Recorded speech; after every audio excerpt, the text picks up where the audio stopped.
There'll be food and drink and ghosts, and perhaps even a few murders. You're all invited.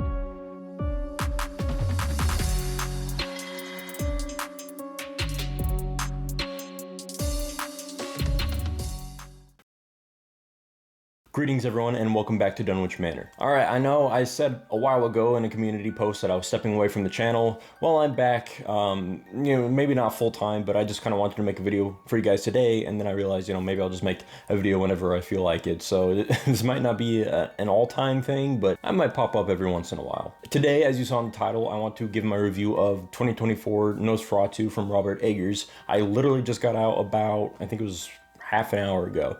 I watched it in theaters, got out and had to tell somebody, and I figured you guys were the perfect audience for that. Let me just say right out of the gate, I really enjoyed it. It was a really good movie. The strongest point of the whole thing was the cinematography. Now, Nosferatu is one of my favorite horror movies of all time, F.W. Murnau's in 1923. I love that film. It has, it's Nosferatu. Everybody knows that iconic image from SpongeBob, when he comes through the door. But of course, just the original movie has such good cinematography, the lighting, the shadows especially, just so well done. And the remake from Robert Eggers, I'll just call him Eggers' version, I guess, or the 2024 version, really used those shadows. Now, I expected as much from a Robert Eggers film because I love The Lighthouse, The Witch, of course. It is so well done. The shadows, you probably saw in the trailer, there's this shot of Orlok's hand kind of reaching over the city. All of that, that's like a really cool shot, and there's so much of that kind of thing in the movie. So, number one reason to see it, I would say, is just to see the cinematography. Even if you're not interested in anything else, it is probably the best, the most well-lit and well-shot movie I've ever seen. In fact, I saw behind-the-scenes stuff saying that they used actual candlelight and real firelight to light some scenes, and you see that throughout the movie. It's so cool. It's being able to see like how dark an interior actually was lit by just candlelight was super cool to see. It really adds atmosphere, and that's probably the movie's strongest point, is just the atmosphere. Another big thing, Orlok himself, right? You want the antagonist to be, either faithful or at least entertaining, and Bill Skarsgård blew it out of the water. The design of Orlok, I won't give huge spoilers, but I'd say it's a very faithful adaptation of the original 1923 version of Orlok, mixed with the original description of Count Dracula that Bram Stoker gave us.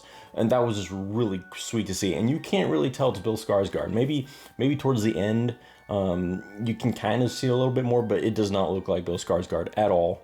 His accent that he puts on, the voice of Orlok, it is like hypnotizing. It's so cool, and being able to see that and hear that with the theater speakers, it's kind of mind-blowing. It's really cool to see. The only weaker parts of the movie, I'd say, are, I can't even say it's too weak. Something that stood out to me, and this might just be because I'm weird or something, the movie was extremely sexual at some points. There is a lot of humping and a lot of thrusting throughout the whole film. I'm not like against sexual things in movies. It was just, there was a lot of it, and I wasn't really expecting that coming off of the 1923 version, or coming off of a lot of the horror movies I watch. I mean, there's always something sexual, right? But 80s slashers, you're not going to get through one without seeing nudity. And this one, I'd say, that caught me off guard. I wasn't really expecting it, but yeah, just be prepared. You are going to see full frontal nudity in this film, and there's a lot of moaning and stuff, so people might be questioning what you're watching, but overall the movie's definitely worth watching. I'd say it takes a lot of the cinematography of the 1970s, I can't remember which version, but the Nosferatu the Vampire, it takes a lot of those nature shots, when Hutter's traveling to Transylvania, those mountain shots, you get a lot of that, which reminded me a lot of the 70s version. But the lighting and everything reminds me a lot of the 1923 version. So you get a little bit of everything. You get a little bit of Dracula from the book. You'll get a little bit from 1923. You get a little bit from the 70s. It was overall a really good experience. I'd say it was a 7 out of 10 in my book. And I'd say it's worth watching. I mean, it's definitely not a new favorite for me, but I would watch again just to see the shots. And just for a scariness overview, it wasn't a very scary movie. There are some damn good jump scares. I got probably twice, but it's not like you're gonna be really spooked afterwards. You know, it was just a fun. Actually, I wouldn't even say it was entertaining, right? But it wasn't really fun. It's very dark and gritty. It's a very dark, gritty movie, which is what I was hoping it would be. Which is what I was hoping it would be. So they definitely didn't fail me there.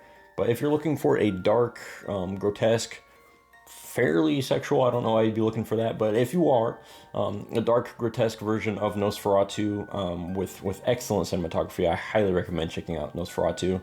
And I'll probably be actually no, I will 100% be picking up the 4K whenever it releases. So yeah, go check it out. Thank you so much for watching my review. Who knows, you might be seeing me again soon, or maybe in another year. I have no idea. But again, thank you so much for watching, and I'll see you all next time.